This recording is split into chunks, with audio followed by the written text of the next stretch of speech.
Yeah. Listen up. The NYS Black Legislative Task Force. We on a mission, let's go. Yeah. Listen up.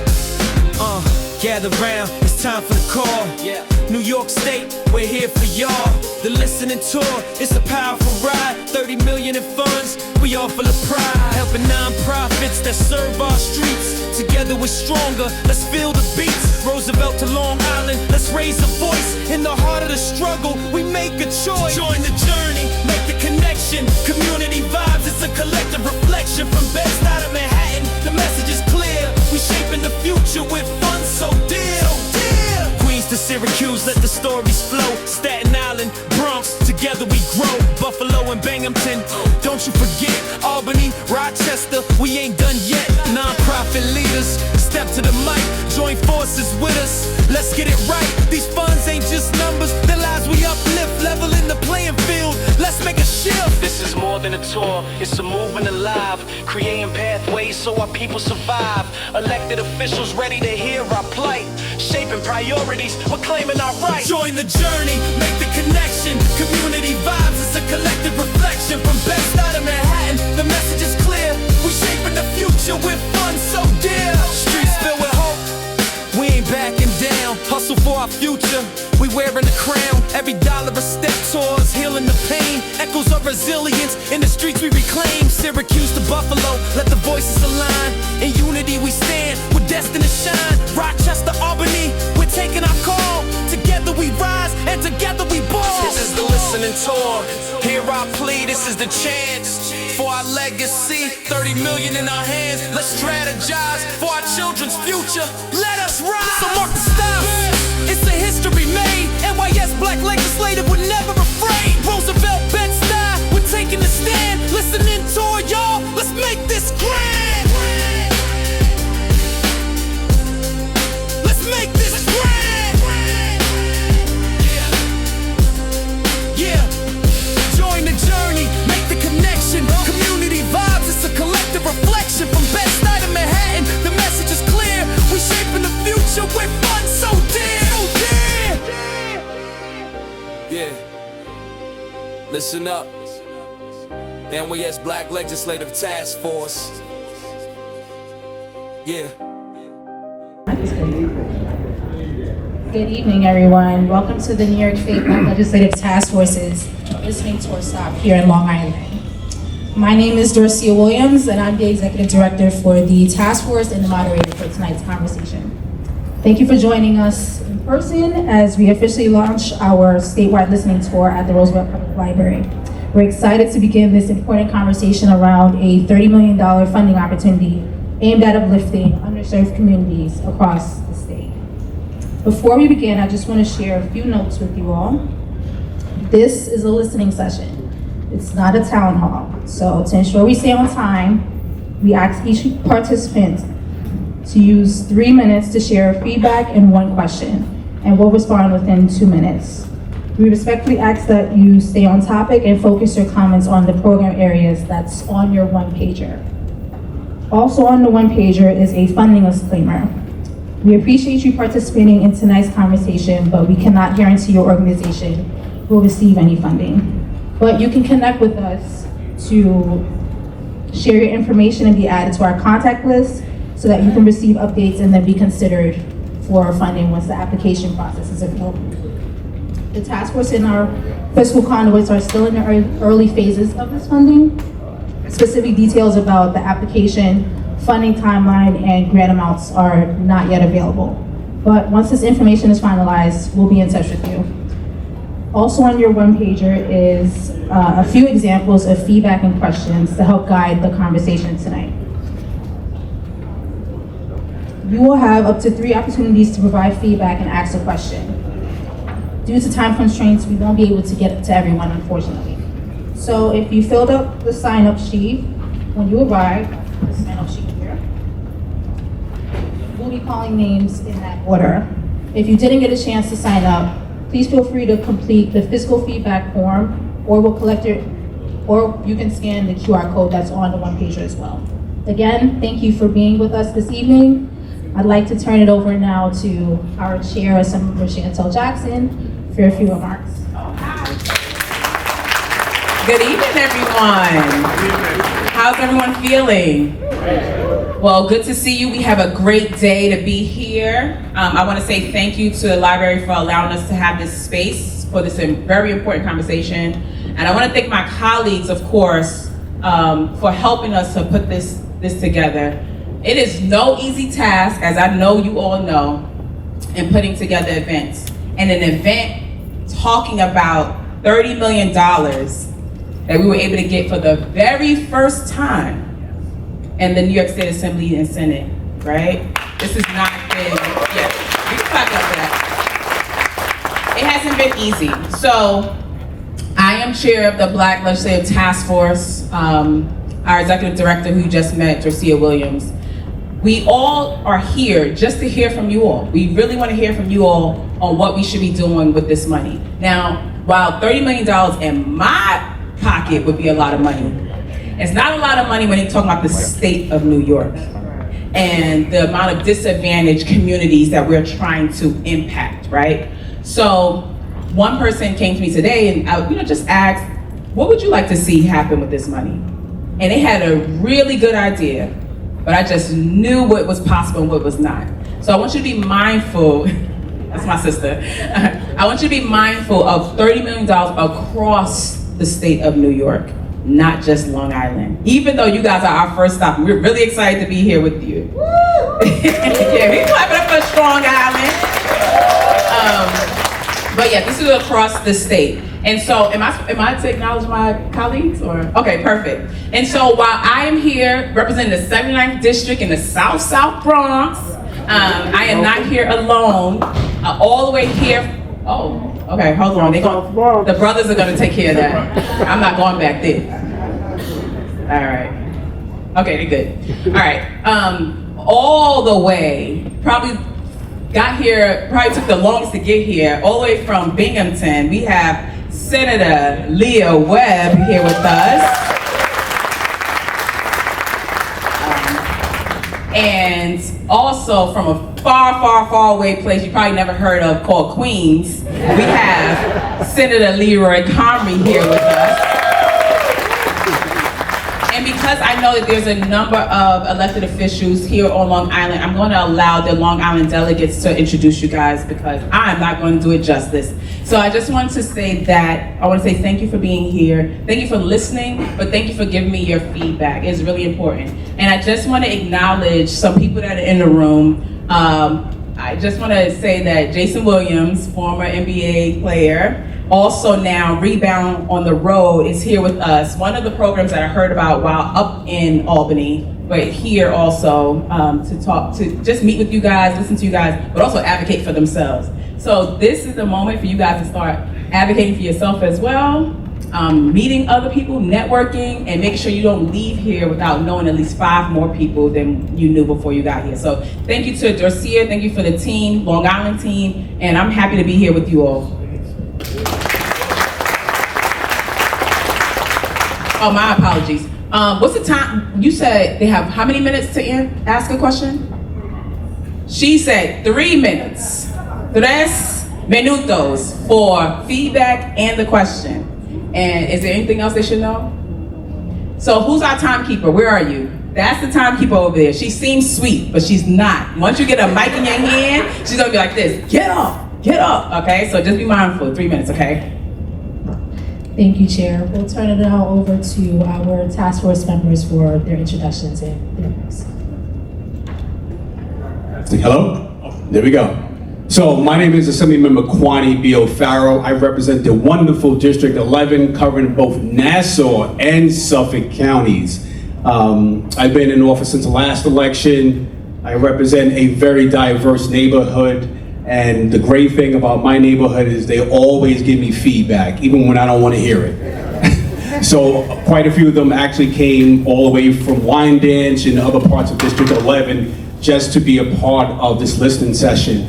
And as the chairwoman so eloquently mentioned earlier, is that this $30 million is the first of its kind that was given to us. Well, it wasn't given, we actually asked for it. We kind of like pushed somebody in the corner and kind of fought for it. So this money is important because this is just the first of many monies that is coming to our district. Now, I've heard from my constituents who've said long time ago, and even recently, that they don't have a voice in Long Island. Oftentimes, they feel like they're drowned out by the city. No offense, by the way, to New York City, but it's our time to shine, and it's our time to ask for things that we so deserve and we need. That's why I'm here today, is to speak on behalf of not just my district, as well as my other colleagues in government. So again, this is just a forum, just to listen, to ask questions, and to be informed. And again, if you can, just mingle about and meet a couple of new people that you can inspire or you can gain information from. And on that note, I'm going to pass the microphone over to our great Senator Sealer. Good evening. I am incredibly encouraged. We put out a call on Facebook, and I look around this room and I see folks from American Cancer Society. I see our chambers of commerce. I see our workforce development. I see museum directors. I see people from Better Mag.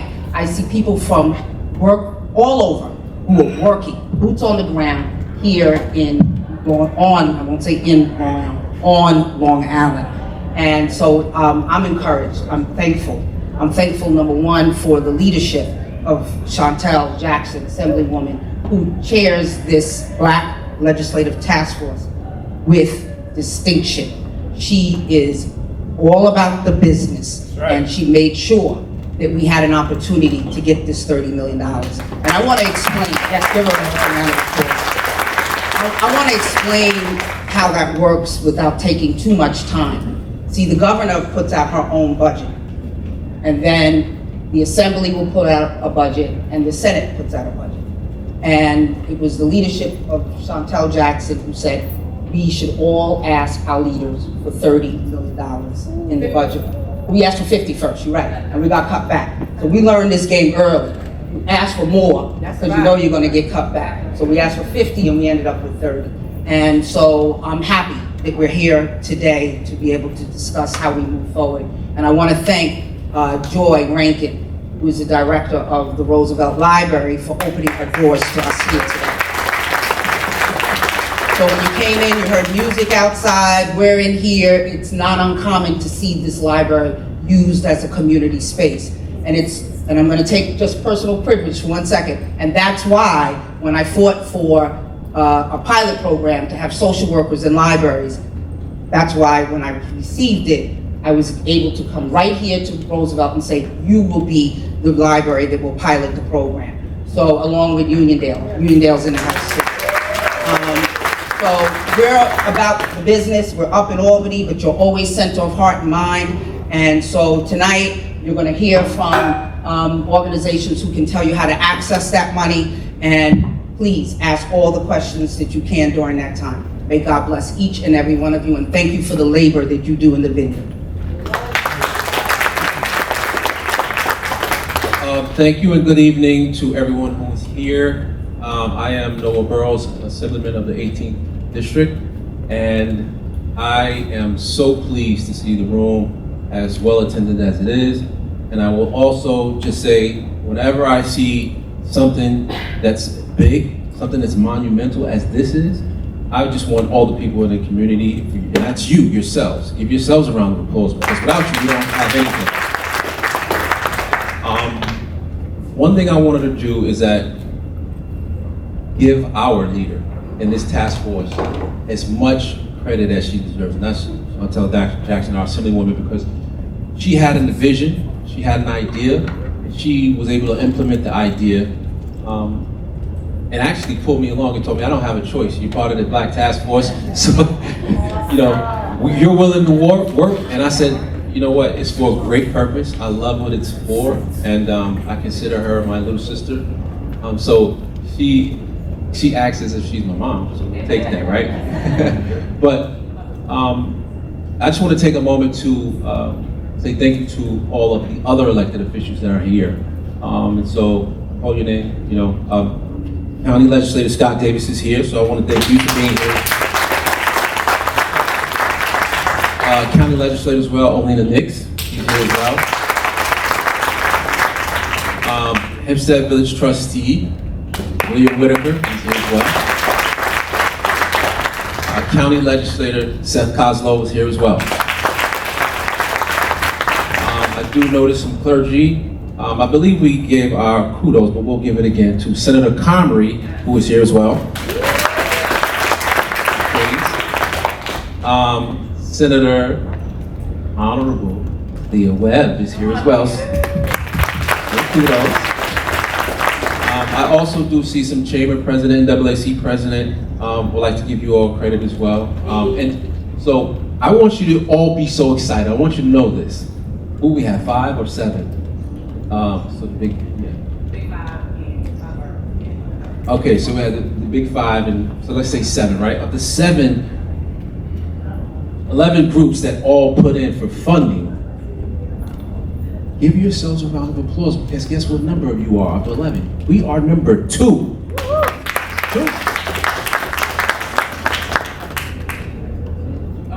Huh? So, as far as applicants. How many applicants applied from Long Island? Okay. Number 2. So we're number 2. So for that, you got to give yourselves a round of applause, because that means so many people from Long Island have a great opportunity to get that funding. And I was very diligent with my staff to make sure that we continue to push that out throughout the entire island, because like Assemblymember Kwani O'Farrell said, sometimes people tend to forget about Long Island, but we're going to make people wake up so that we're going to get our fair share as well. And as we see 2 others walking in, 2 other assembly members, I'll let Ms. Jackson introduce them. Okay, perfect timing, because Brooklyn and Queens is in our house, all the way from Brooklyn. Our Vice Chair, Stephanie Zinneman, Assembly Member from the 56th Assembly District in Brooklyn. And then we also have big money in the house. We have Assembly Member Alicia Hyman, Chair of Higher Ed. These are also your task force members. Nothing is done alone. We have all worked extremely hard to make sure that this $30 million came down the pipe. So I'm gonna now pass it over to the fiscal conduits. And I would love for us to stay on time so we can get to you guys. I need to hear from you all. Thank you, Chair. It's an honor to be here. I am humbled to be here. I am Jennifer Jones Austin. I serve as the Executive Director and the CEO of the Federation of Protestant Welfare Agencies. It's a New York City-based organization that works across the state and even at the national level. And we work with community-based organizations centering on capacity building and civic engagement, and mainly organizations that are working with communities that have long been marginalized and underserved. So I'm honored to be with you all, and I'm here to listen and to learn tonight. Hi everyone, my name is Therese Daly and I'm President and CEO of the United Way of New York State and 211 New York. And our job is to make you have a better quality of life. And I just wanted to take the time to say thank you to Assemblymember Jackson and all of the task force and every single elected. Thank you for serving us and all that you do. And thank you for being here. Good evening, family. Good evening, family. Good evening, family. They said it was $30 million. That's what I had heard. So just want us to be excited about being in this room, looking like we look and advocating for what we want. As the chair said, this is about you guys and listening to you. My name is Saida Dunstan. I'm the CEO of Encore. We are the oldest Black-founded, Black-led, Black-sustained nonprofit in Queens, 60 years this year. I had a decent education, so I had learned that Queens is technically on Long Island. That's what they taught me when I was in St. Games. See, Vivian, they built us, so we're here to listen. Really happy. I have to give exceptional kudos again to the chair and all the rest of the electeds who fought for this. I think that we hear about funding and we hear about money and we hear about legislation and we don't hear about what the fight really looks like behind closed doors. And so I want to publicly thank them on this very first listening session for a job very well done. And we're willing to listen and happy to hear that.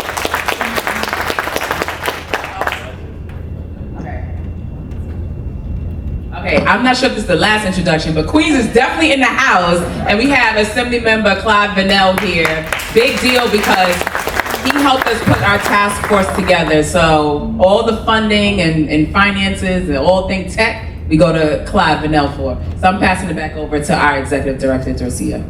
Thank you. Before we move on to the Hold the mic close. Sorry. Before we move on to the feedback and Q&A session, I just wanted to add that we do have 2 other fiscal conduits that are not here with us today.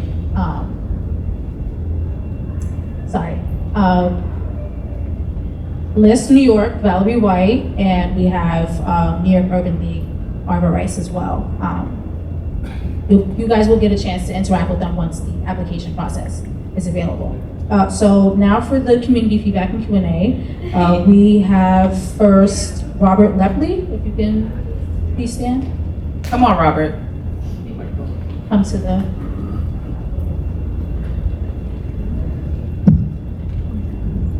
Thank you. What an honor to be first.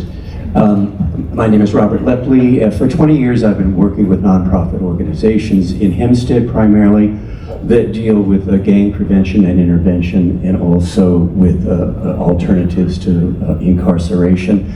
Currently, I'm working with a wonderful organization called Stars of Tomorrow. Raquan Williamson back here at the very end is the wonderful executive director.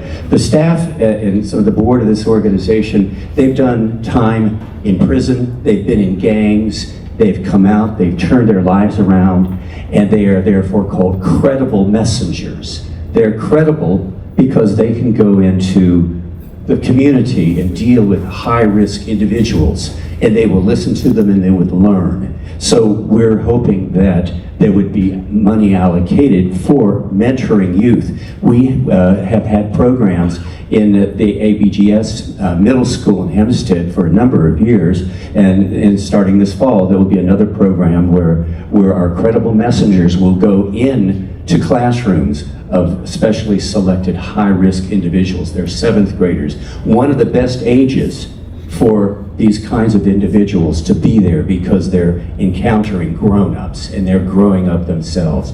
And mentoring is so vitally important. So I'm hoping that you will take that into consideration. Thank you. Thank you. Next we have Joanne Polidor.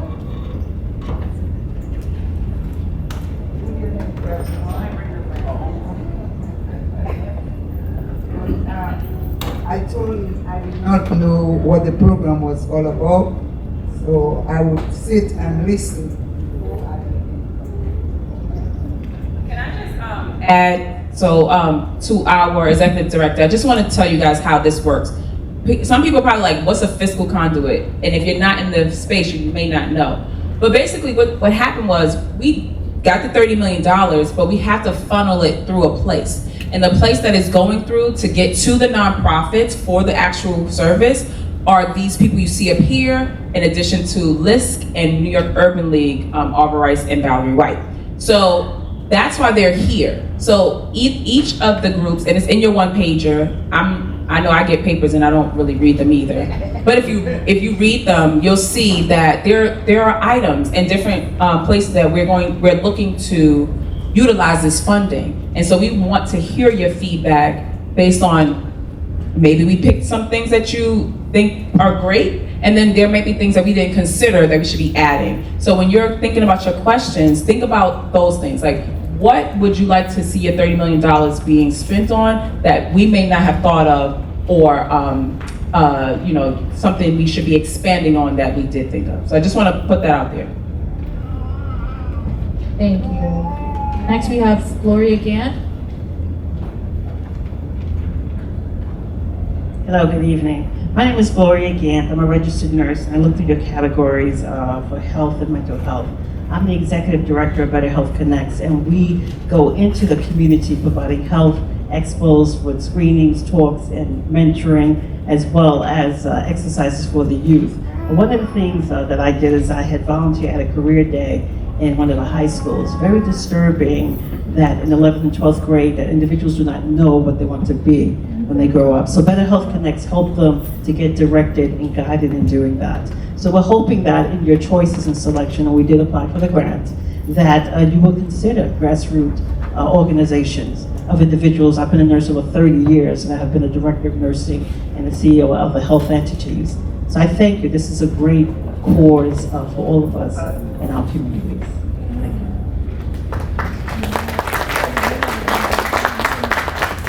Thank you. Next we have Shaniqua Levin. Good evening, everyone, and I'm so thankful that you all are having this listening session. My name is Shaniqua Levin. I'm the founder and CEO of the Women's Diversity Network, and I am also a peer funder for the Long Island Unity Fund. At the Unity Fund, we provide grants and support nonprofits. At the Women's Diversity Network, we connect and mobilize women of color and other women on Long Island to create lasting change through collective power. Our work focuses on health, economic, racial, and gender equity. Black women in New York are nearly 3 to 4 times more likely to die from pregnancy-related causes than white women. Therefore, I'd like to see a portion of this funding go toward maternal health programs that center Black women, like our Maternal Justice Coalition, including outreach for services, education, capacity grants to orgs that work in this field, cultural congruent support circles, doula access, and peer advocates who provide education and emotional support during and after pregnancy. Black women in New York earn approximately 63 cents for every dollar earned by white, non-Hispanic men. That adds up to a loss of over $29,000 per year, which can mean a difference between stability and poverty. Therefore, I'd like to see funding invested in workforce development programs for Black women, like our Wealth Equity Fellowship, which helps participants get better paying jobs, gain financial literacy, and grow their confidence. Absolutely, we also like to see a portion of this funding go towards civic engagement initiatives that help communities to understand their rights, participate in local decision making, and advocate for policies that impact their lives, like we're doing at the Long Island Unity Fund through our We Are Long Island grantees, which anyone is welcome to apply to be a part of. You're an organization or an individual. Please check out wearelongisland.org. I'd also like to see more funding go directed towards nonprofit capacity building so that grassroots organizations can hire staff, invest in infrastructure, and grow their ability to develop high-impact community-rooted programs. Most funding is based on things that people can't even afford to pay, and they can't even have a high capacity printer. So sometimes it's like everything is restricted based on your program, and there's no space to even get professional development, invest in a accountant, and little things like that that help the nonprofits keep putting out all these fires.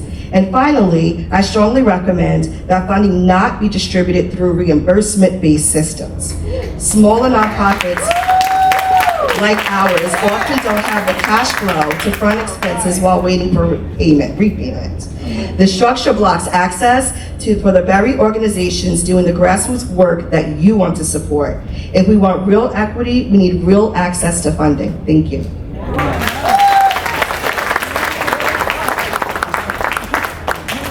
I'm sorry, what's her name?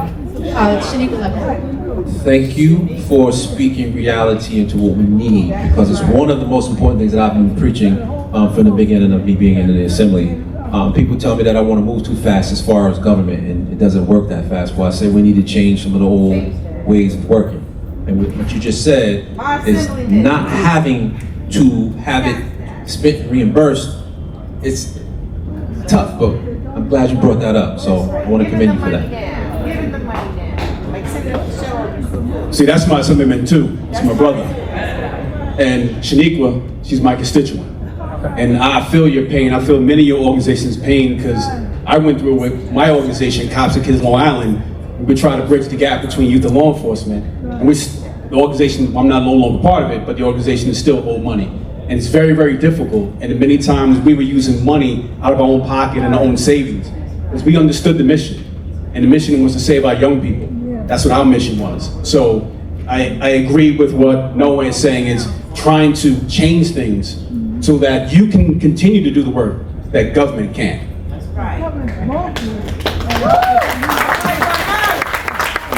Now my brother's gonna make me the bad guy. They said I'm mom, so I have to manage the expectations. So, the fiscal conduit, so I guess we should have did this first. We should explain how the funneling happens, right? Even though it came up in this budget, it was put out in this budget that happened back in May. There's a process that happens internally with the Assembly, the Senate. They have to get it over to the state agency that's going to help us draw down this funding. The state agency happens to be the Department of State. Yeah. And once they get all the paperwork from the Assembly and the Senate, once the Department of State gets it, then they'll be in communication with our fiscal conduits, right? There's an amount that they're going to give the fiscal conduits up front, right, to help start the process. It is not the whole thing. However, this process, as it stands today, and things do change, the process as it stands today is that it's all reimbursed. But let me tell you what we did put in place, right? Or we want to put in place, because none of this is done yet. What we would like to put in place is to have at least $250,000 from each fiscal conduit put to the side for smaller orgs for smaller grants. I did not apply for a grant, as my organization is self-sustained, and we do more of public advocacy. We fight for our communities, and we force our elected officials to do their jobs. It's quite a task, but we get a lot of things done. My question is that I have had a long career in corporate America. My question is, we have goals, objectives, and results. So my question is, I admire everyone here that's helping others, I really do, but is there oversight regarding organizations that receive these grants in order to measure results?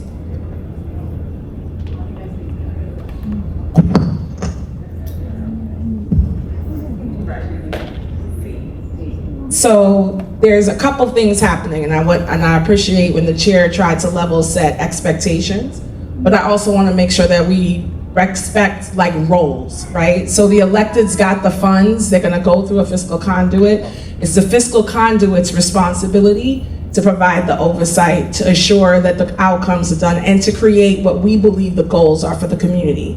So what's happening now is we're listening to what you guys are saying, because more importantly, when developing an application, we want to develop an application that is easy for nonprofits to apply for, because we are nonprofits. So we understand the stress about reimbursement, because we will have the same issue. Right? Our contract is the original contract, will also be in a reimbursed situation. So all of these things will happen. So the same way we want to see impact, we want everybody to be able to have impact, and we will create applications that will do so, but that is our responsibility to provide oversight. So I want to be clear, when you're applying the pressure to the electeds, there's also pressure on us to make sure that the work gets done, and we want to get the work done. And it's really great to hear of the work that's happening in Long Island. I think that's the best part of these listening sessions, because I'm writing down every organization that's speaking, the work that you guys do, because before this funding, we should be networking collectively, because nonprofits that are run by people who look like us are as underserved as the communities we work for. And so it's important that we provide each other support. So today, when you walk out of here, you've heard about another nonprofit that you didn't know about. The real work starts now, before the funding. I was just going to say one thing, Pearl, I believe it's Pearl, yes, that you said, how are we going to hold everyone accountable? So we, as a fiscal conduit, are going to work in tandem with you. We're going to hold the recipient. We want to work together to make sure that the work is happening on the ground. If you're running into barriers, we want to hear from you that you're running into those barriers, because we're going to help you. But we expect you to work just as hard as we're working hard for you too, as the fiscal conduit. Yeah. And I appreciate the point that you're asking and kind of what you're getting at. And in everything that we do, the fiscal conduits will be accountable to the New York State Black Legislative Task Force and to the state. And in turn, the grantees will be, when they are receiving monies, there will be certain deliverables that we will be asking of them. I think it is important to note, though, that sometimes when we're talking about these issues, you can have quantitative metrics and you can have qualitative metrics. And when we are talking about issues such as trauma and trauma-informed care, when we're talking about civic engagement, sometimes the metrics look more like indicators, outreach and connecting. You don't necessarily see in 6 months or 1 year that, oh, now somebody's life has been dramatically changed. And I'm just gonna say that because I think sometimes when we look at what has happened to our underserved communities, we're expecting like magical results overnight. And we cannot put ourselves in a position where we're saying, oh, that $50 there did not result in now somebody whose family has been traumatized for decades now being on their way to grad school. So we have to be smart about that, quantitative and qualitative results.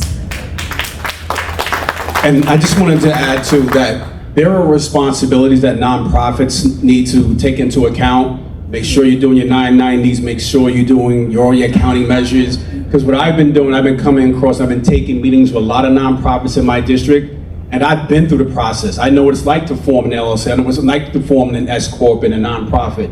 I know what it's like to do the taxes in 990 and make sure that your char is good. So I've been walking a lot of my nonprofits through the process because I know it like the back of my hand. And I encourage any nonprofits in my district, if you need some assistance, feel free to come to my office and I'll walk you through the process to assist you. Thank you. Next we'll have Chris Jacobs and afterward Donald.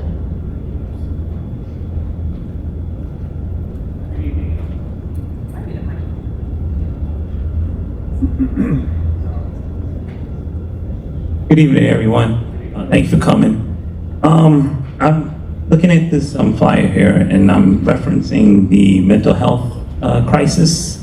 And I know from doing a lot of work in the mental health field, Nassau County is plagued with mental health and homeless crisis. When social services are engaged, I know for a fact Commissioner Jose Lopez of the Department of Social Services of Nassau County has said repeatedly that mental health and homelessness cannot be mandated.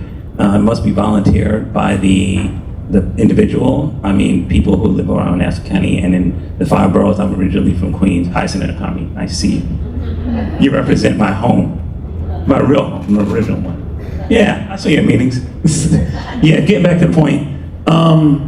The individuals are, they said they have to do it voluntarily. So my question for you guys for some clarification is, how does going about this method of allocating monies to different organizations do something that an entire government services has continually failed to do?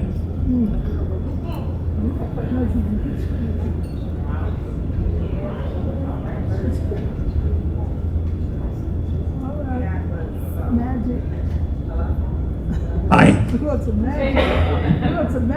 I can hear you. I don't know if everyone can hear me though. That's good. That was loaded. Oh, thank you. That was loaded. I do want to say, I'm not sure if any of us could truly answer that question. Just to, when we talk about expectations. Jennifer spoke earlier about, what we can do and what we can't do. As an anti-racist, I say this statement, this has nothing to do with the elected officials. I don't know what the line is you say, I don't represent the whatever.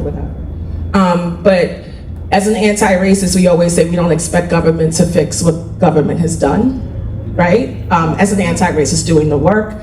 And so we're very clear that when we get funding, regardless of what it is, that we the people do what we can with what we have to get it to move until we can get to the next day to do it again. So as I think the provider here who does behavioral health services, I do mental health work and substance use work, I fully understand the frustration, and it is true, we can't mandate people into recovery, nor should we. But the point is that we show up every day, day after day, until we can get to a person, until they're ready, and we do that work continuously. But this funding is not going to solve, it's not a silver bullet and it's not a magic pill, but it is the beginning of us saying that if we ask you for something, we expect you to give it to us. And that's really what happened with this funding.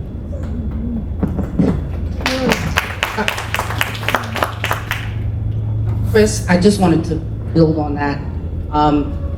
What's happening here in Nassau County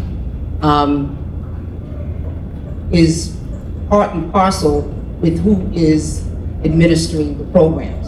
They defunded homeless services here in Nassau County. They defunded the Safe Center where women could go and get the assistance they need. So this is not going to be cure-all, but we're going to make sure that we point funding in a direction where we know there is a need. We have to do other things, which is hold the county government accountable for defunding all of those services. Thank you. Next we'll have... I just want to say something. I thank for your answers, and it sounds like the solution would be a little bit of this and also government policy. So hopefully from the state level on down, we can improve on that. Thank you so much. Next we'll have Donald, and then afterward, Patty Harris.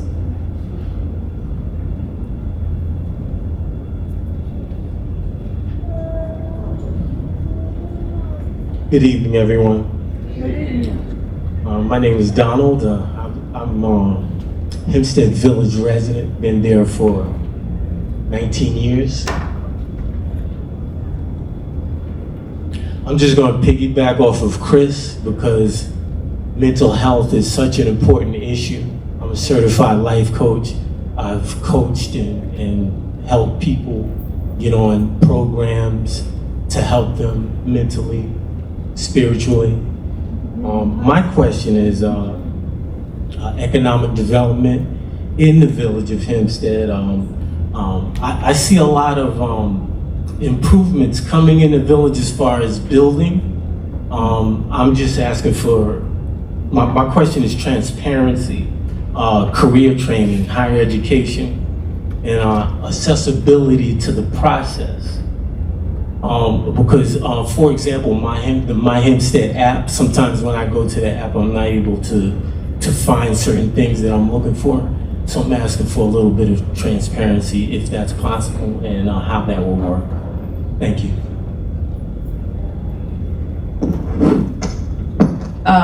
The Hempstead app, I'm assuming anyone here can help with that. That's not necessarily a state issue, that's more so local. Well, as the mayor of the Incorporated Village of Hempstead, feel free to call 516-478-6200. That's my office. And if you have any questions, we can answer them. You don't have to do the app, you can call the office. Thank you, Mayor. And I apologize, the mayor is busy, he's very busy, he just entered, but that is Mayor Waylon Hobb from the Village of Hempstead, the largest village in the state of New York. And thank you, Mayor, for clarifying that. Want to finish your story, please?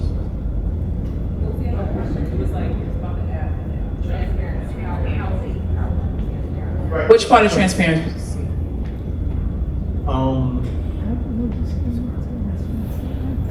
So as far as jobs go, we've hired a company called, I don't need the mic. We hired a company called Crescent, and they're making sure they're doing the job training, whether it's OSHA training. So that's why I call my office and we can give you all that information, because we have that in place, all right? Wonderful, thank you. You're welcome. Thank you, Mayor. All right, who's next? And I just want to, I'm very mindful of time, and I want to get people in and out. That's why I'm like trying to say, let's call the people up behind each other. And who's behind her? Next we have James Hodge, and then afterwards we have Kiana Biera. Okay.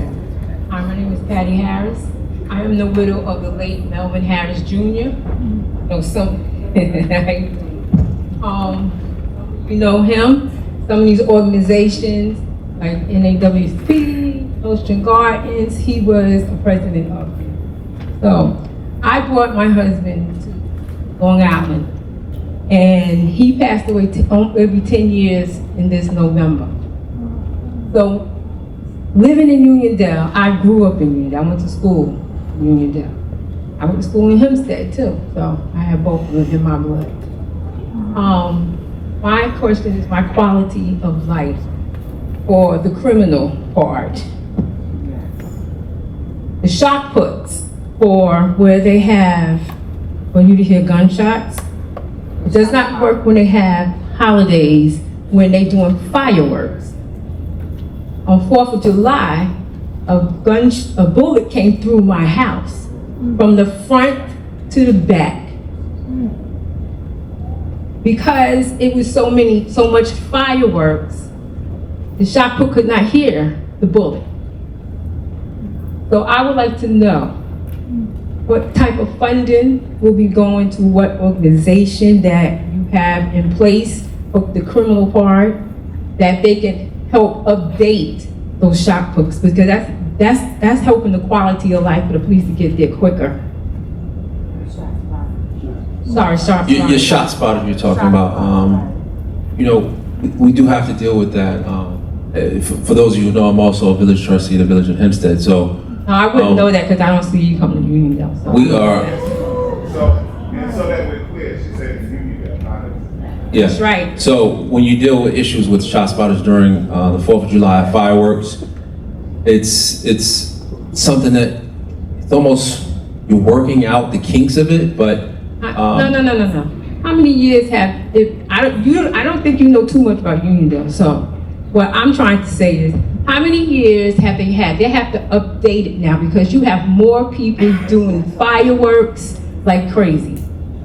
It's like Macy's outside of your house. So right now we need to work on how you have one here, criminal justice reform. So what else goes with this criminal justice? Well, criminal justice reform can mean. Now, I know reform. I said what else is going with the criminal justice, because that should be a part of whatever organization you're going to use. Because really, I think this tonight is for organizations and everything. It's not for the regular people who are coming here. They got an issue, and we have to take it and put it housing. Because my house was violated. Health, it helps the mental health of me and my family.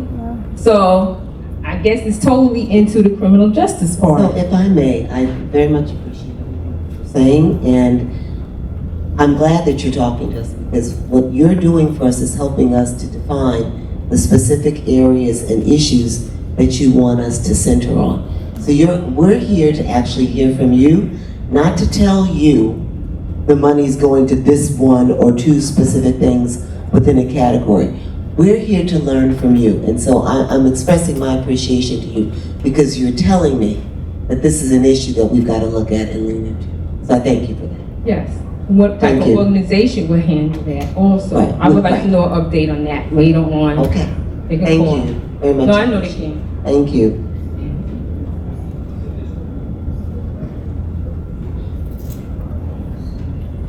Thank you. Next we'll have James Hodge.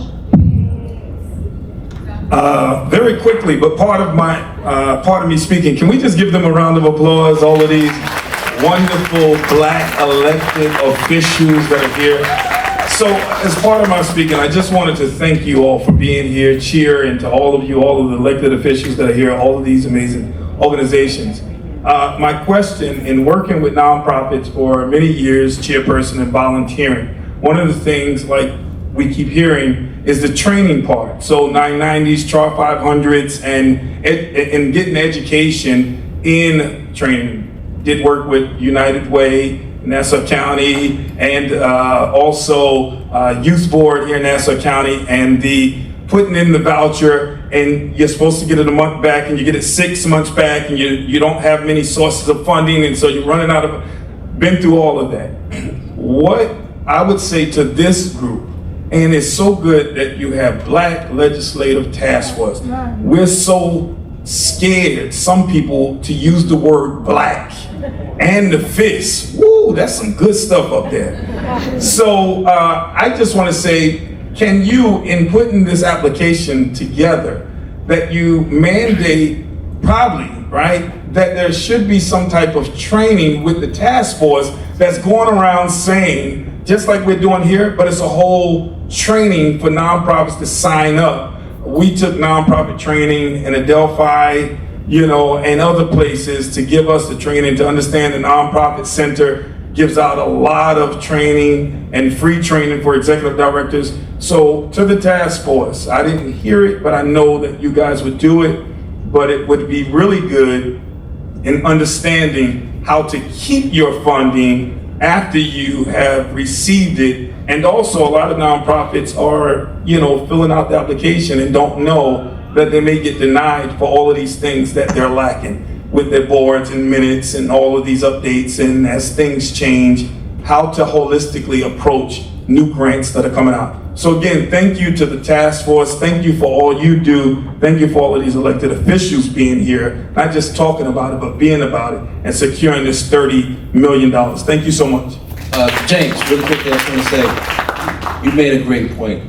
And I typically stress education on anything. Government is a difficult, complicated entity in itself when people don't understand it. But what I do understand is that when we do this listening tour, the purpose of it is to educate. And so what you said was a great point, in which we will. Now I've spoken to some of my colleagues about hosting similar seminars where we have an opportunity to educate the community on that grant application process and making sure that their paperwork is up to date, as Kwani O'Farrell spoke. So that's the next phase of what we'll actually, I think it'll be a great thing for us to put into place. And we actually are putting it into place as part of the funding. So you want to talk to that, Teresa? Yes, thank you so much for saying that. The language barrier, we found is a huge barrier. So we are, again, I'm president of 211, which is a 24/7, 365-day a year in 180 language helpline that is available for you. And we actually connected with our language translators, and we're gonna have the training in over 180 languages. So we're gonna be able to have recordings for you to access in the language that you need and that you feel most comfortable. Thank you so much.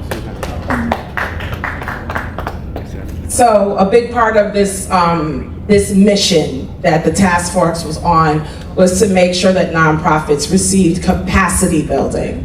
There's a lot of time that we get funding and the reimbursement and all of that stuff. I can just speak to the fact that when I said originally that we're the oldest Black founded nonprofit in Queens, we're constantly building our capacity because that's what we do as a community. We know that we're always 5 steps ahead, not because we're supposed to be, but that's where we're intentionally put. And so when the task force was putting this together and they were interviewing nonprofits who wanted to be a fiscal conduit, and I think that that's important to say, they had a process to select who was going to be able to do the fiscal conduit. And one of the questions that was posed to me was, what is your intention about capacity building? And I was very clear that that to me is the greatest part of this funding, is that smaller nonprofits could get to the point that they can say what Saida Dunst is able to say. Alicia knows I say this often. When I met my org, we were a $3.2 million contracted organization. We are a $28 million contracted organization now, and we did that in 10 years. And the reason why we say it is because we are not unique.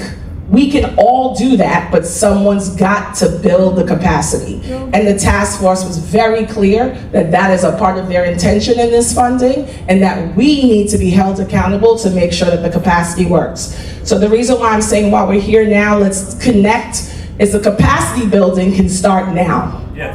We don't need funding to create networks where we support each other and help each other out about what to do in the nonprofit space.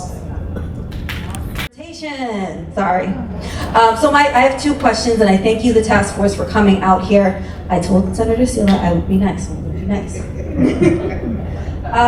My 2 questions are specific. So it's $30 million for the entirety of the state. As many of my friends and allies and fellow organizers on Long Island know, it is very hard to get any kind of funding to our region. So my question in particular is more so to the fiscal conduits. It's $30 million, is spread throughout the state. our issues on Long Island and how we choose to solve those issues and how we choose to communicate those solutions to those issues looks very, very, very, very, very, very, very different from the rest of the state. We are dealing with ICE raids out here. We have a very extreme county executive, as the senator already mentioned. So my question to those of you that are fiscal conduits, how familiar are you with our region and how to communicate with our region so that it's only $30 million, but if any Long Island organization asks for this funding, I know my organization's Choice for All and Long Island Progressive Coalition, if Shaniqua Levin gets that money, yo, you got me? I know, like, that's how our organizations have always done it because it is that hard to find funding for our region. So my question is to the conduits, how familiar are you with our area, with our issues? Will you be able to recognize in our contracts that our funding is going to look a little crazy, but it's because it's Long Island? Are you prepared to review those contracts?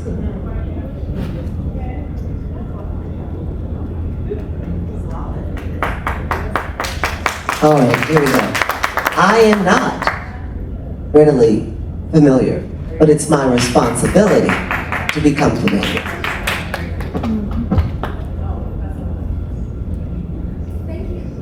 Thank you so much for the question. I will be honest, I'm somewhat familiar because I'm the president of the United Ways and we have one here on Long Island. But that does not mean, the expression says the person in the air-conditioned room, right? I am going to be on the ground with you. I'm going to be working with my United Way on understanding the differences, the intricacies, and the barriers that you're experiencing. Because yes, you are right. The barriers you are experiencing are different than that in Chautauqua County in upstate New York. That doesn't mean that it's any less or any more. It just means that it's different. And I want you to know that we are going to work very hard on understanding what you are going through and how you need to benefit from it. Thank you. Thank you. All I can say is respect. What you just did was wonderful. Advocate for your space, your people, the way that you're supposed to, and hold folks accountable and say, if you're gonna be in my space, who you is? That part. My second question is, again, it's $30 million. If there is not, if there's not space. I'm sorry. We do have other speakers. I'll come back. So we'll come back. And your members are here, so you can always chat with them at some point. I have a good piece of news as well. So the New York State Black Task Force advocated and received $30 million to help allocate. However, in addition to that, we have the Puerto Rican and Hispanic Task Force, and they also got $30 million. And we also have the Asian Pacific Islander Task Force, and they also got another $30 million. So it's all for socially disadvantaged communities. So there's $90 million out there. You may not get it from right here, but there are other task forces that will be doing similar types of work. They're going to have an application process as well. I don't know if they're going to be as thorough as us, because this is how we come. But it is out there, and I just want you to be very much aware of it, that there's $90 million out there. Thank you, Chair. We'll pass over to Lori Farber. Yes, I'm Lori Farber. I'm from Wyandanch, and yes, I do live there. I have been, for over 20 years, been running an environmental program through the schools there, after school. Last April, one of the things we do is we go and explore in the nearby woods, right there in Wyandanch. Last April, we were in the woods, and there was a group of 8 to 10 middle school boys also in there. One of my kids looked up, saw smoke. Those boys had started a fire on purpose. They had brought a barbecue lighter, because I found the packaging. My kids recognized 2 of them, so I have names for those 2, but not the others. I don't know any of them. But one of the things, I went to the school, middle school, the next day and talked to the principal, and I said, can we get these kids in an after-school program so they have something to do? Can we get them into a mentoring program? I want to be sure that in Wyandanch we don't lose those kinds of opportunities for kids who are heading down the wrong way. I recently heard one of them got in trouble for slamming a substitute's hand in a door.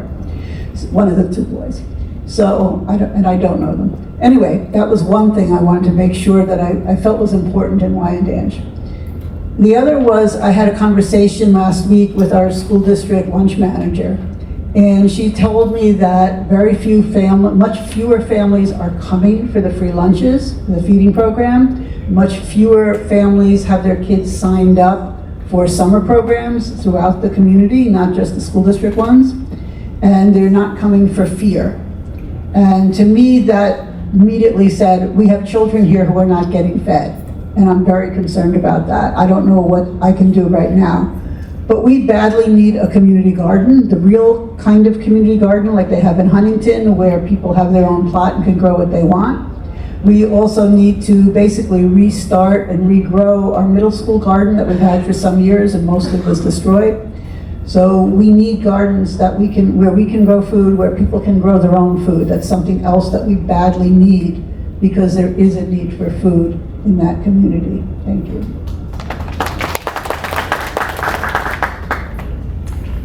Good evening, everyone, to all of those members of our panel and of our legislature, our assembly women and men. So good to be here. I am here tonight. Normally I join in these town meetings as a resident of Nassau County. I am a member of the NAACP. I work along with, I am also a member of the Minority Affairs Council here in Nassau County. And it is because of being a member there. One meeting, I was there and I work along with Northwell Hospital, and I needed to obtain a CDL B license in order to operate their transportation equipment. And they told us then about a program that I had not heard of. And the reason that I'm standing today is because I want many of you to hear about this dynamic program. And the ones that I've heard so far are dynamic too. But this one is really impactful, in particular because our black and brown men are a disappearing entity. And we have one black man in our community. Many of you who are athletic or sports enthusiasts just simply know the name Jason Williams, a former NBA champion. He was played for about 12 seasons. I'm not so great on my stats like my nephew is, but I met this young man because he sponsored a program called Rebound on the Road. And for those of you that might be a little too long to remember the acronym, ROTR. If you have a car, rotor. Right, remember that? Remember rotor? You'll think of Jason Williams. And this man had had some issues, an accident as he terms it too, and most of us know it by the publicity that it received. But he didn't let that issue stop him. He was incarcerated. He didn't stay or become a recidivist. He empowered himself, and he saw that it was a point where God put him there to get in contact with him and hear him and have him help other men. And now me, I'm the first woman in his program. And this program has been operating for at least 10 years, and it recently came to Nassau County. And the kind of applicants that he reaches out for are men who have been incarcerated, who have been plagued unhirable, who have been plagued undesirable, members of gang leaders, people who have been had issues with drug addiction, and he has taught them a viable trade. He has purchased trucks himself, rented trucks out of his own pocket, hired members of the Federal Department of Transportation to formally train us. I walked into the classroom. It's an 8-week program. The first day, he said, "You're going to the DMV this afternoon to get your permit." Ms. Jenkins, I'm sorry, we just reached the 3 minutes. I'm so sorry, but I'm going to wrap up. Those of you that have not heard of this program, please, we're looking for funding so we can reach more men and women, that we can help them get a career and return as active participants in society. Thank you. Thank you. I'm sorry, one second. Just to add on to that. So Rebound on the Road is an excellent program. with over 95% success rate. That means the people that enter this program, they exit with a career, making a decent wage for themselves and their family. And so to give everyone the understanding of what tonight is for, is he can receive funding from one source. Tonight is another source he can fund for more opportunity to continue to help the community. And so that's why as a legislative body, we continue to push this information out to the rest of the community.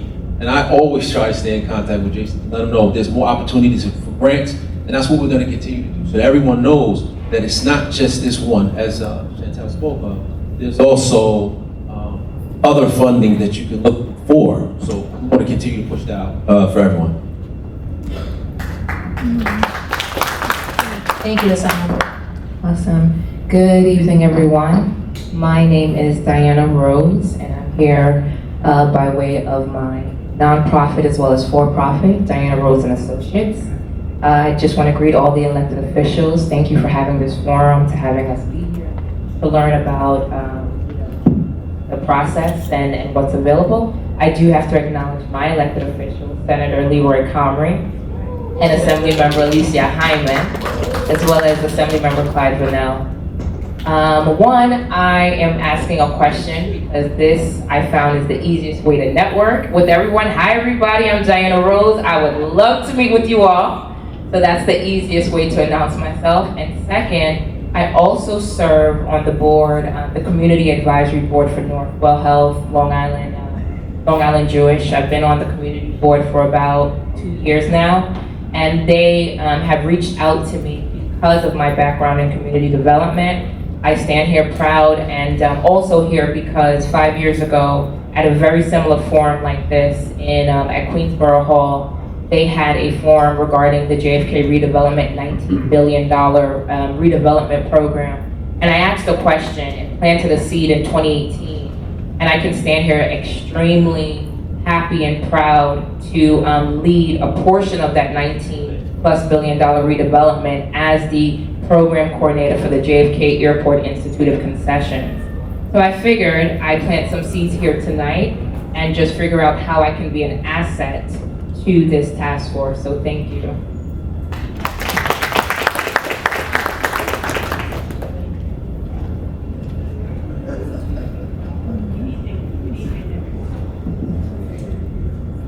Good evening. Good evening, everyone. My name is Mia Baines. I'm here with my friend Nicole Henderson. We're parents of children that play on the Southern State Seminoles. We practice at Kennedy Park in Hempstead, and I cannot overstate the importance of community parks, specifically parks in our community. We're here not just to bring back information to the founders of the organization to see how we can leverage resources to have lights installed. We have used our vehicles at sundown. I understand that Nassau County is an entitlement community, so that means we can leverage resources through CDBG, through the Village of Hempstead, in addition to the funding that may come through, the additional funding that's coming through the state of New York. It's a safety issue, and we understand that the Village of Hempstead has put in place protocol to use the lights along with DPW. However, the lights aren't always available, and the children are practicing in the dark. Kennedy Park is a major hub in the Village of Hempstead, in addition to Lincoln Park and the other parks where children go to find reprieve, safety, and to hang out safely. So we're here to kind of see if it's possible that can be, the Southern State Seminoles can apply as an organization to, in conjunction maybe with CDBG through Nassau County, because there's funding for that, to have lights installed. In addition to that, just providing resources for our young men and women. We have young women playing our team too. Resources who can't financially afford it. They look for that football as a sense of belonging. And it is modeled as a mentoring program for them in many ways. So like those who can't financially be on the team, being able to provide that support. So providing for grant funding for that to help those who are less fortunate would be very helpful. So in addition to the lights, also we have kids that want to play and can't financially do it.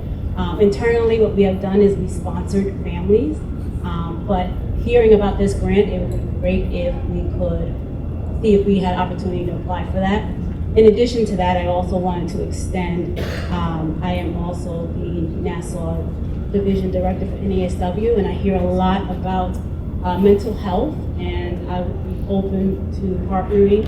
I am a trauma-informed therapist. I do have a company that is also love-inspired psychotherapy, where we go into schools and companies and we talk about trauma-informed. So if that is something that we could partner up on, or you guys are interested in and we can come support you, because mental health is important, it's very challenging, we are open to that as well.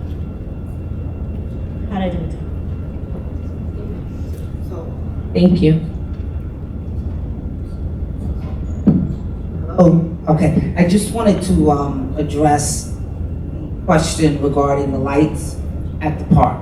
So that would be a capital investment, which this funding is separate and apart from that. But I would like to speak with you, Assemblyman Noah Burrows, as we both represent the area regarding the capital concerns at the park. But it's the village park, but maybe there's an opportunity for us to work together to resolve the issue. Okay? Welcome.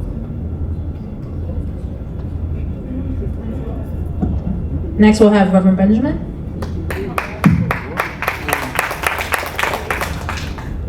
Frankly speaking, a lot of questions I had have already been answered. But just by way of background, I am Elder Reginald Benjamin, the Executive Director of ABBA Leadership Center. Assemblywoman Jackson, you might be happy to know I spent 10 years running a mission called Mount Eden Rescue Mission in the South Bronx. 42 years of my life is from the South Bronx. In fact, I was called out of Long Island in 1998. I thought I was going to be here for 3 years, and it's 2025. I think I overstayed my time. Also, I ran an organization, a mentoring program called Long Island Mentoring. I ran that for 10 years. Also was a chaplain in Nassau County Jail for 20 years. And for 20 years right now, I've been running ABBA Leadership Center. I'm here to ask one specific question. The big question have been answered is that reimbursement thing is a real problem for me and most organizations, I'm sure.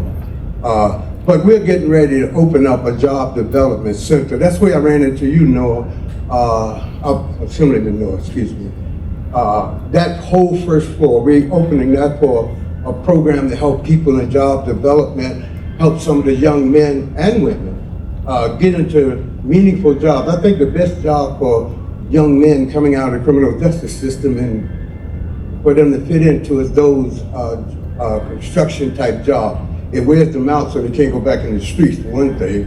But that's a whole nother story. I want to know how much funding is being put aside for those kinds of things. Not the cute things, but the things that are going to have real impact, like job training. The center that I would love to, we're going to have a grand open, Assemblywoman Bino, Senator Bino. Boy, I'm having a bad day. I'm going to be inviting you guys by so you can see that facility, see the work that we're doing. And I thank God, Mayor Hobbs is gone, but he was one of our best supporters and help in order for a lot of the training that we did came through the fact that he released funding for us to do that. But my question remains, two questions and I'm done. One, you guys are not going to have other, excuse me for saying this, I get supported by a lot of white organizations, but other white organizations to get the money and then pass it down to us. You're not doing that, are you? That's one question.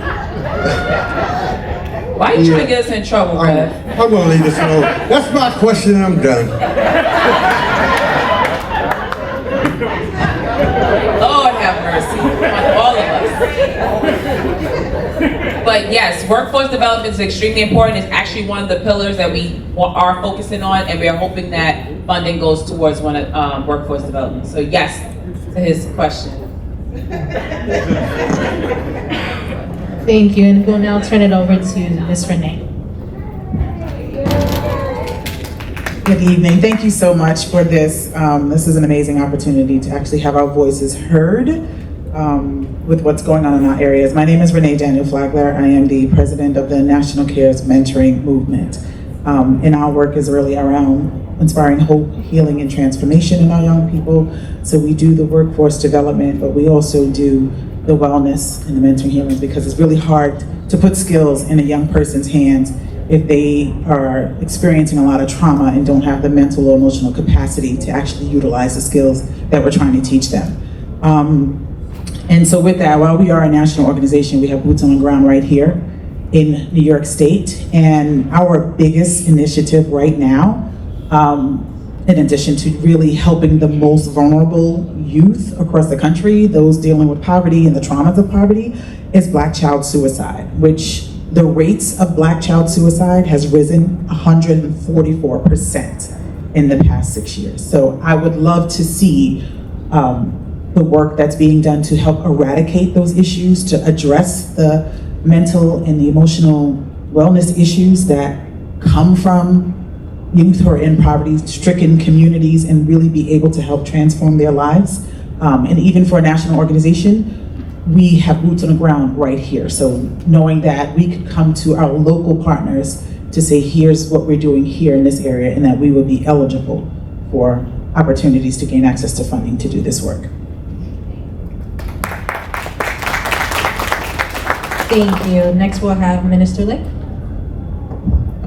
Thank you once again for having this entire speaking tour, listening tour. I look forward to seeing what comes out of this. My name is Minister Chris Lake of Alpha and Omega Church of Our Lord Jesus Christ. I'm the Executive Director of Community for a Cause and lead of the Kings and Queens Clergy Coalition.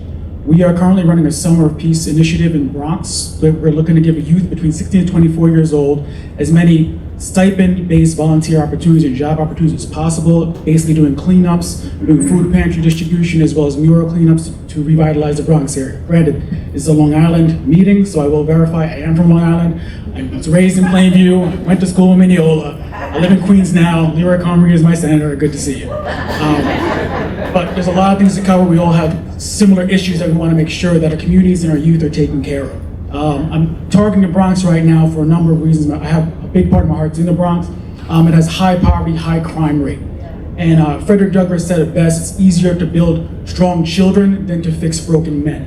And we see the problem that over and over again, we're trying to fix people who have already been passed from mentorship opportunities, from job opportunities, from so many different opportunities. So I want to make sure, I turn the question to you guys, that you are dedicating a significant amount of your money towards youth between 16 and 24, so that you are stemming issues, and youth younger than that as well. I see a lot of things that are targeting the youth. There's a lot of job opportunities that are going out. I see them on an IG page, I love it, but that is not reaching the under 20 crowd. I want to see these things that you guys are posting in IG stories, put in barbershops, put in nail salons, put in gyms, put in community hubs where people are physically going. If you're gonna put a QR code on something, put the website below it. Not everyone's taking a picture of it. Make resources accessible. This is for y'all, but this is for everyone, right? We've all been in the trenches long enough. We got to find more ways to make sure the community are getting the resources that they need. So I just want to make sure that, I know city councilmen have between $5 and $8 million each to allocate towards kids. They're spending about 10 to 15% of that on the youth. So I really want to make sure a significant portion is spent on children, on youth development, and meet them where they are. Actually have peer guides, have someone who's going to show you what does the youth actually want. They might not want a job working with OSHA. They might actually want an opportunity where they can make dresses, where they can make their own shoes, where they can figure it out but have an actual conversation with them. They might want to have Roblox tournaments where they can get a cash prize. If you want to meet somewhere they really are, offer them money. If you don't have that much money to offer them, make it a lottery so one person gets it, but a lot of people are going to work for it. There's a lot of ways that you can engage youth and make them want to come through, and you can give mentorship opportunities then. You can give them food then. You can give them information and resources then. But you bring them more to the community members who are going to actually give them the resources that they need. So that's my plea for y'all. I appreciate the time. Thank you. I just wanted to say thank you so much, sir, for your time. what I've been doing in my district, along with my chief of staff, some type of workforce development for young people. We've been doing our free security guard classes. So we're both licensed DCJ instructors. So we did a class, when did we do about it, 2 days ago? We did it 2 days ago, and we're gonna continue to do more free classes for our young people. Something that we're doing. We're actually sitting up here, and I'm so confident with our New York State Black Legislative Task Force. We talk the talk and we walk the walk. That's why we're here today, to give out this money so that organizations such as yours and others can do the work that they so desperately need to do. I look forward to seeing it. Right. Hi everybody, I'm not a talker, I'm a worker. It's way up there. Thank you, James. Okay, so my name is Renita Certain. I have a small organization called Spin the Yard. I have worked with a lot of organizations in this room. Like I said, my organization is small and I'm quiet and I am normally the worker. What's the name again? I'm sorry. Spin the Yard. Spin the Yard. Yeah, so I do a lot of workforce development currently right now in Wyandanch. I have a class going to doing manufacturing, IT work, 3D printing, and also drone training, right? We certify them. I have learned to partner up with developers so that I can give people work. I have worked in reentry. I have had to go above because sitting on the ground, we have been overlooked. I guess my question is, for small organizations, when the money is given out, right? Is it a process that you will have to where I have gotten thousands of emails. I have filled up rooms for large organizations that have not got a dime, right? And collectively, we all here as small organizations can fill up rooms because we're boots on the ground. But when do we look back at those organizations that are helping those organizations that are already receiving money? So is it going to be a process for that? Yeah, I'm not sure if you were here when I first mentioned this, but there's going to be $250,000 set aside for each of the fiscal conduits, and we have 5. They're going to set aside $250,000 for smaller orgs that want to receive somewhere between $50,000 or less. And this is based on the information you've already given to the state, like your 990s and your Chart 500s. We are not going to give money to people who can't not provide paperwork, but I'm not gonna, if you only have $500,000, I'm not gonna give you $2 million. So we're gonna give it to you based on the numbers that you already have. This money is not so that you can live off of. So if you lost funding from federal grants or your city and county grant, this is not to replace that. This is just to help the work that you've already been doing and that you have the capabilities of doing. But there will be, we're hoping, and nothing is done until it's done, but we're hoping that each one of our fiscal conduits is going to be able to put $250,000 to the side for grant money for smaller orgs. I hope that answers the question. 5? 5. Right. Oh, the question was, can you apply 5 different times? No. What was the question? I wouldn't apply 5 different times. I wouldn't recommend anybody else. But the question is it just going to be that small, that like the 5? 50,000 you talking about? 50,000. So it'd just be 5. I don't think I'm getting it right. Hold on. If it's $250,000 and each org got $50,000, that's Understood. only You're 5. saying that's no more than 5 organizations per fiscal conduit. Yeah, That's for the whole state. That was what she's saying. If I could just, beyond the funding, I just kind of go back to your question about process, because that was kind of a part of what it is. Is our hope as the nonprofits who are the fiscal conduits who are then responsible for the applications and not the elected officials. It is the fiscal conduit's responsibilities to try to make this application. We are not trying to make it harder on small nonprofits to get money, right? So as far as process goes, hopefully it's not going to be an onerous one. We can't tell you yet because it's not done, there is no application, but hopefully it wouldn't be onerous. What the chair is talking about is the hope that there will be money set aside that is not reimbursed. That was what she was saying. Because so if your organization can do reimbursable work, then apply for more money. Right. But if it is that you can't, she's saying there's going to be money set aside for those smaller orgs that cannot do a reimbursable contract. Yeah. And it won't be 5, it could be, if somebody needed $5,000 or $10,000, but I'm saying the set aside would be $250,000, and they will decide who will receive that. So what they're saying is that we all need to network in this room, because I have done contracts on the side, and sometimes even when you want to reimburse, it can take 30 days at 30. It depends on what contract and how your money is coming. Thank you. Because you represent me. I've seen you. I mean, I'm from Brooklyn. I got stuck out here by marriage.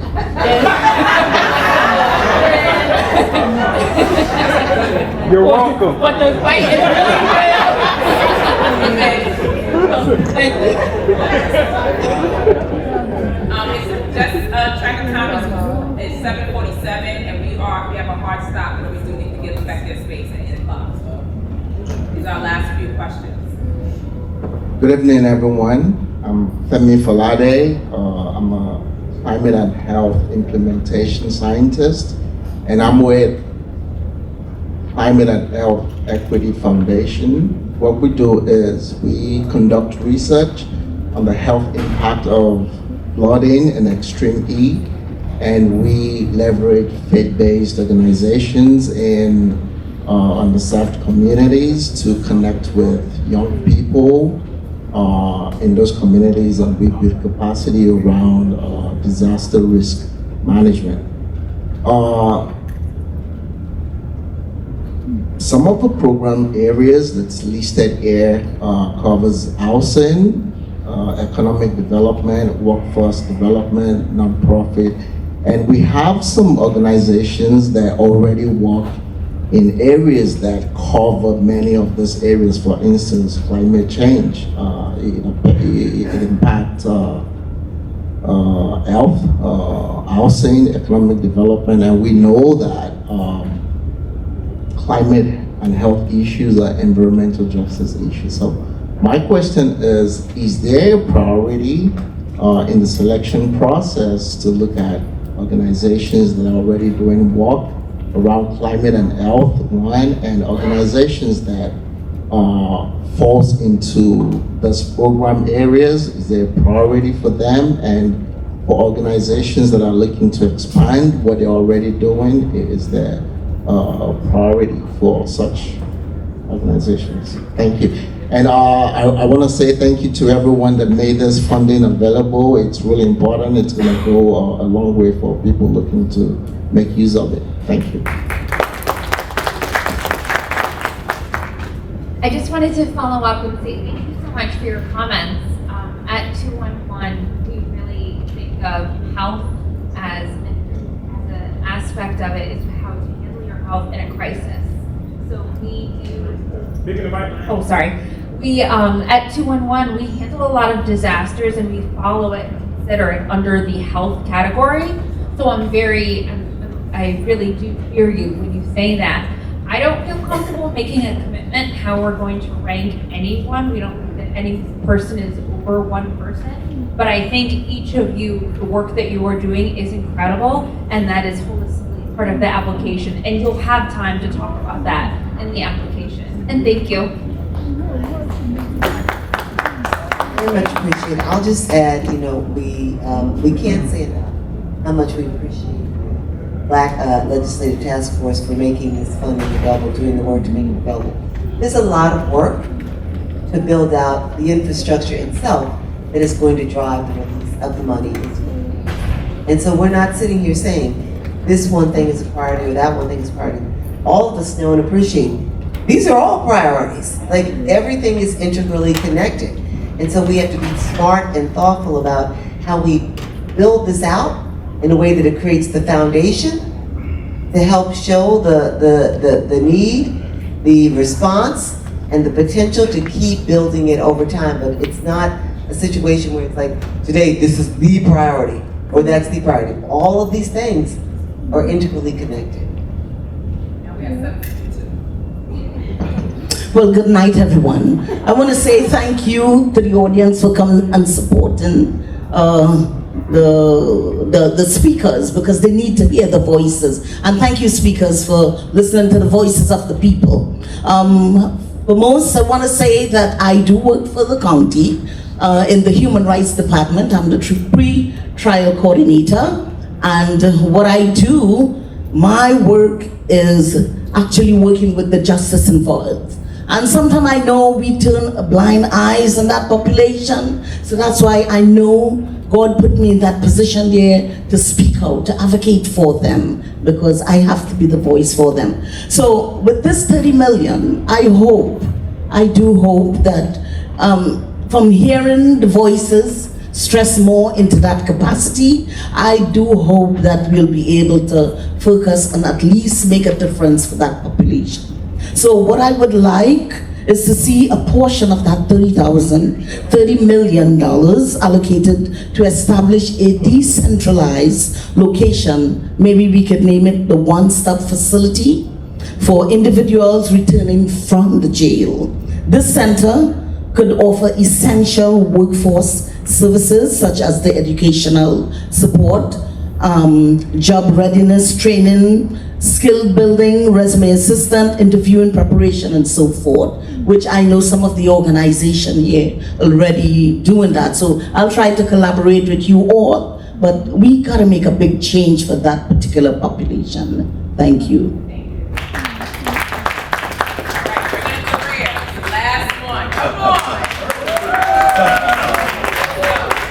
Liz, we can help you. My name is Jeffrey Johnson. I'm the interim president and CEO for the Urban League of Long Island. I'm also a member of the NAACP. By the way, also Kappa. I received a text from your counterpart, Arva Rice. She got delayed at the airport, and she tried to do the live stream, but unfortunately it wasn't working at the time. And she told me to give a special shout out to Dunstan and Assemblywoman Jackson for making all of this happen. All right. By the way, Arva Rice is the president of the New York Urban League. So my point deals with the non-profit capacity building. I just want to stress the point that with additional funding, we can all increase our highly productive programs with more geographic coverage. As you know, Long Island has over 120 school districts, stretches 118 miles, and is the largest contiguous island in the United States. And yes, we do cover Queens and Brooklyn. So with additional funding, we can provide more academic support services, career training and economic empowerment, MWBE, financial literacy, housing workshops, skilled IT training, work readiness programs, resume building, interview prep, networking, life skills, youth employment, out-of-school youth employment, cultural enrichment, youth mentorship and leadership development in and out of school, alternative career paths that don't include college, and career paths that lead our youth towards college. Survivor support for victims of human trafficking. Believe it or not, the Urban League of Long Island is involved in all what I mentioned above. Expansion of veteran services, mental health support, and wellness resources. And finally, expansion of clean energy, education and career opportunities, renewable energy, and green construction. So thank you for helping us to empower and enrich the underserved and under-resourced communities for families and individuals. Thank you. Well, thank you for that.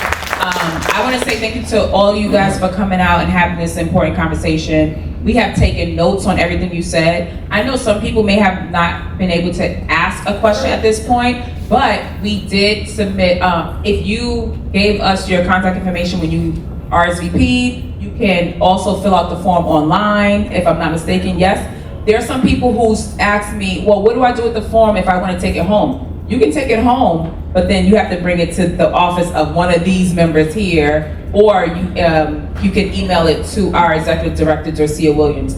All the information is here online. I just want to also have the members of the Black Task Force just come on stage so you all can take a look at these people who helped put this funding together. So the Black Task Force can come up here.